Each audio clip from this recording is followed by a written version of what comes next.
Nesse trecho da entrevista do Paulo Figueiredo, ele disse que o Brasil vive uma ditadura.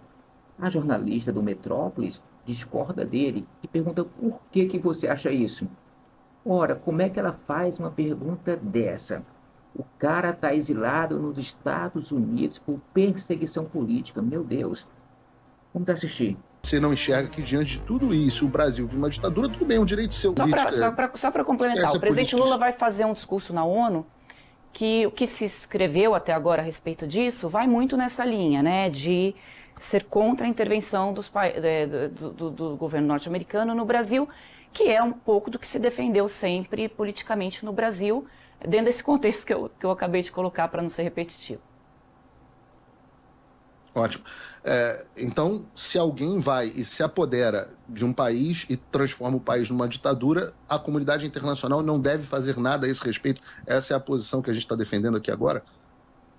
Não, essa é uma pergunta para você. Eu não considero que o Brasil vive uma ditadura. Esse é um posicionamento... Pois né, eu considero, os americanos também consideram. E boa parte da população brasileira também considera. E o que a gente está buscando não é que os americanos passem a determinar o que acontece dentro do Brasil.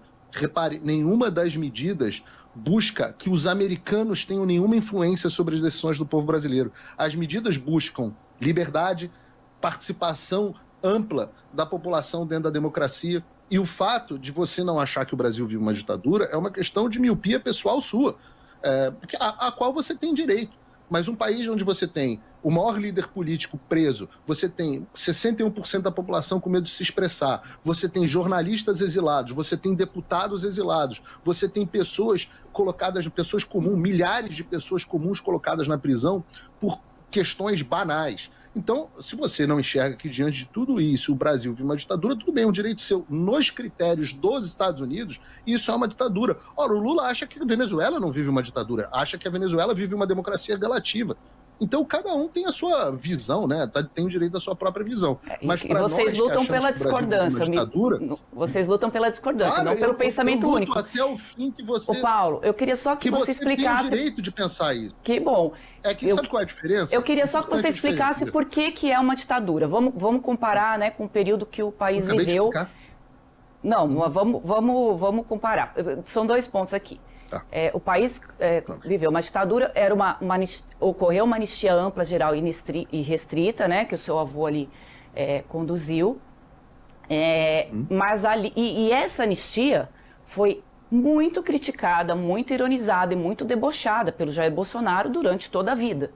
Né? O Bolsonaro sempre foi crítico a esse acordo da anistia nos discursos que ele fez. Então, utilizar esse discurso da anistia para agora, e aí só colocando um outro contexto, né? Os presos que foram anistiados foram ali condenados por juntas militares. Agora é uma condenação por um processo democrático de ministros que, inclusive, vocês, né, o governo do Jair Bolsonaro colocou 2 ministros ali.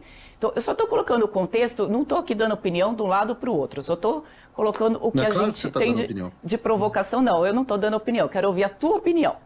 Assim, eu dou com o maior prazer. Qual é a sua pergunta? Fazer contraponto não é opinar, Paulo. Vamos aqui, né, colocar aqui as coisas do ponto de vista que vocês defendem, que é da liberdade de manifestação.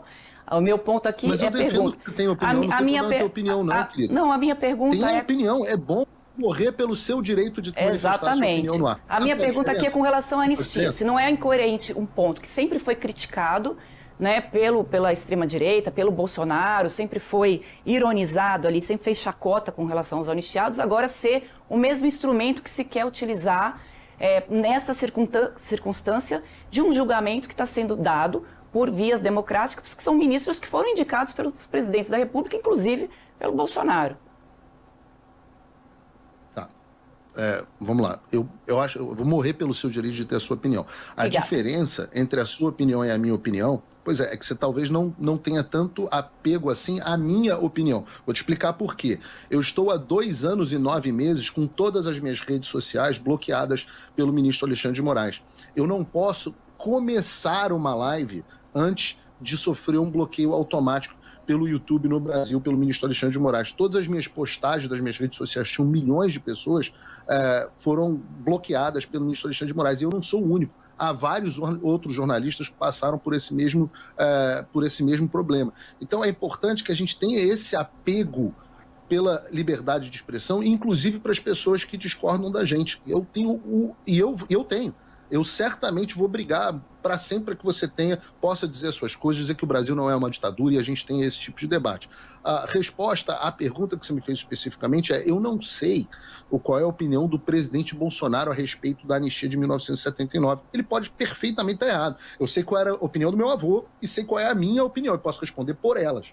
Eu acho que a anistia de 1979 pacificou o Brasil por mais de 30 anos e foi extremamente bem sucedida.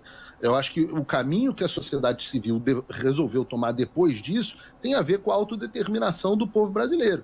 Mas acho que a anistia de 1979 foi extremamente bem sucedida. Agora, se você for olhar o que nós tivemos, né, de 1964 a 1985, nós tivemos aproximadamente aí quantos mortos e desaparecidos. E veja o caminho que nós estamos seguindo no Brasil hoje. Nós estamos num caminho muito pior. E eu digo a você, se eu tivesse, provavelmente, em 1968, é difícil a gente fazer esse exercício anacrônico, né? Mas se eu tivesse em 1968, pela minha visão tão forte pela liberdade, talvez eu estivesse do outro lado. Então, nós não queremos que o Brasil caminhe para essa direção. Meu avô, quando se tornou presidente em 79, um dos primeiros atos dele foi a anistia. Entregou o Brasil para os civis de forma pacífica. E esse é o grande legado da minha família. Quando você vê uma parte enorme da população brasileira pedindo SOS e Forças Armadas, é uma tristeza pessoal para mim. Porque, veja, eu venho da linhagem que tirou o país da mão das Forças Armadas e devolveu o país para a mão dos civis para que as pessoas possam decidir o seu futuro. E quando as pessoas voltam e começam a pedir SOS e Forças Armadas, significa o seguinte: a nação falhou. Os civis na nação falharam na sua condução. Isso é uma tristeza pessoal. Isso sim me causa constrangimento. Isso sim me causa tristeza pessoal. Então, eu, hoje, recupero e dou continuidade ao legado que eu volto a dizer, não é só do meu avô, é do meu bisavô, do meu tataravô. O legado de brigar para que o brasileiro possa determinar o seu próprio destino, mesmo que esse destino seja ruim. Se o brasileiro quiser, em 2026, eleger o Lula de novo em uma eleição livre, transparente, com participação ampla e que a população confie no sistema eleitoral, que assim seja. E eu vou sentar e vou fazer oposição como jornalista, que é uma delícia.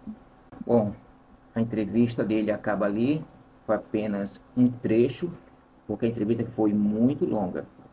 Agora, o que nós temos que fazer como cidadão de bem é orar para que Deus nos livre desse comunismo, dessa ditadura e desses esquerdistas.